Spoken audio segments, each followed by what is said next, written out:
ప్రయాణికురాలు మర్చిపోయిన బ్యాగును గుర్తించిన lady conductor controller కు అప్పగించి నిజాయితీని చాటుకుంది. దిల్సుఖ్ నగర్ బస్ డిపోకు చెందిన ఆర్టీసీ బస్సు సోమవారం ప్రయాణికులతో చౌటుప్పల్ వస్తుంది. ఓ ప్రయాణికురాలు దిల్సుఖ్ నగర్ బస్సులో ఎక్కి కండక్టర్ ప్రవీణ దగ్గర చౌటుప్పల్ కు టికెట్ తీసుకుంది. మధ్యాహ్నం 2 గంటల ప్రాంతంలో చౌటుప్పల్లో బస్సు దిగి వెళ్లిపోయింది. అయితే బస్సులో బ్యాగ్ ఉండడాన్ని కండక్టర్ గుర్తించి దాన్ని చౌటుప్పల్ బస్ స్టేషన్ లో విధులు నిర్వర్తిస్తున్న దిల్సుఖ్ నగర్ డిపోకు చెందిన కంట్రోలర్ నాగేష్ కు అప్పగించింది. సాయంత్రం తిరిగి వచ్చిన ఆ ప్రయాణికురాలు కంట్రోలర్ ను సంప్రదించింది. తన బ్యాగు అందులోని వివరాలను తెలియజేసింది. కంట్రోలర్ విచారించి బ్యాగు ఆమెదే అని నిర్ధారించుకున్నాడు. అదే బస్సు సాయంత్రం బస్ స్టేషన్ కు వచ్చిన సమయంలో కండక్టర్ ప్రవీణతో కలిసి బ్యాగును అప్పగించాడు. అందులో 15 తులాల వెండి ఆభరణాలు, నడుము వడ్డానంతో పాటు నగదు ఉన్నాయి. ప్రయాణికురాలి బ్యాగును నిజాయితీగా అప్పగించిన కండక్టర్ ప్రవీణతో పాటు కంట్రోలర్ నగేష్ ను పలువురు అభినందించారు.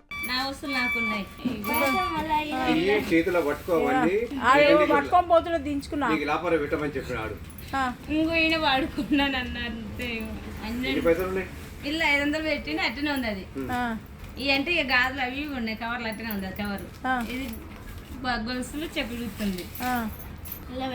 ఇల్లు 400 ఉన్నాయి. ఎవ్వరు ఆడాలి మేడం. అన్ని నా సొమ్ములు నాకున్నాయి. ప్రపంచంలో ఏ మూల ఏ క్షణం ఏం జరుగుతుందో వేగంగా తెలుసుకోవడానికి తొలి వెలుగు వాట్సాప్ ఛానల్ ని ఫాలో చేయండి.